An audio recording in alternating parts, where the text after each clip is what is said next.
Okay, everyone, welcome back to the show. Good question today. One that came up recently with some clients that I'm helping here in Utah. We were going through first time buying a house, and they asked a great question. They said, what is equity? Right? That's a term that we hear, but what does equity mean? I was like, boy, what a great question that we often assume that people just know what that is because us in the real estate business, hey, we're in the real estate business. We understand what it is. So let's answer that. Very, very simple explanation. Before we get into it, if you guys ever need real estate help, you can go to 1911syndicate.com. Just the number 1911, right? There you go, right? Just go there. Go to that.com.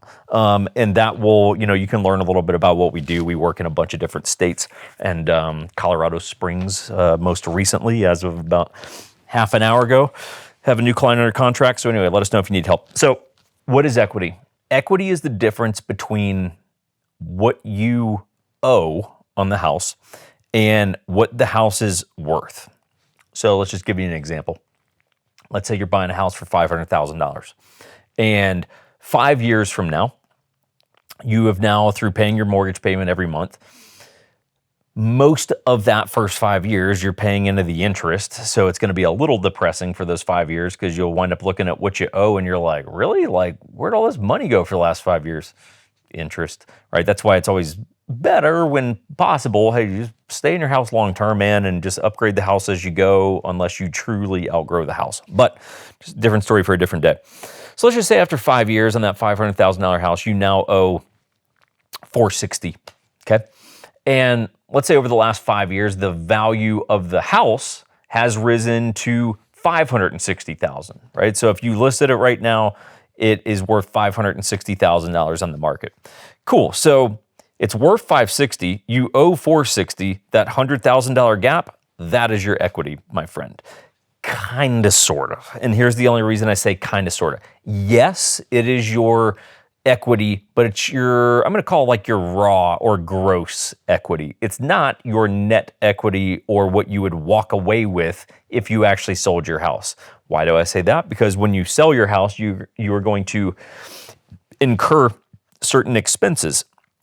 The major one is going to be your real estate agent commissions, right? So as a reminder, when you buy a house, that's not when you wind up paying commission. So you're not going to owe your agent anything. When you buy a house, the sellers pay that, which is an awesome, you just got to remember, you're excited when you buy a house because you didn't really owe anyone anything in terms of commissions.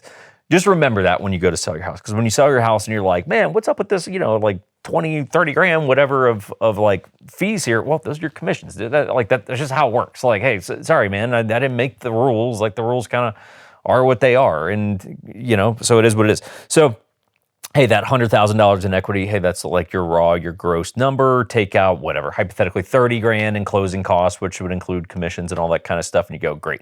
Your real equity is 70 grand here, right? And probably a little less than that because you might have some property taxes that get taken out and yada, yada, yada. So that's what equity is. It's very simple. The only other term I would define for you, if you ever hear the term underwater, what that would mean is, hey, what I owe versus what I could sell it for, I'm negative. I wouldn't make anything. In fact, I'm negative. Like I'm underwater here. Like I'm drowning. So, hey, the house is worth whatever, $500,000. That's what it would sell for, and I owe $510,000.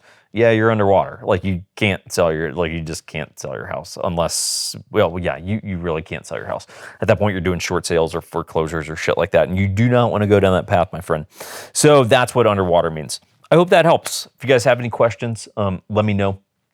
Real estate is a very complicated world where we kind of speak in our own internal language, and I think a lot more agents need to do better about speaking at a lower level, not because our clients are stupid, but because this isn't what they do for a living, right? If you talk to me about, how my iPhone works, please put it in, I give you permission, please put it in dummy terms. I know how to use it. I don't know how the thing actually works though.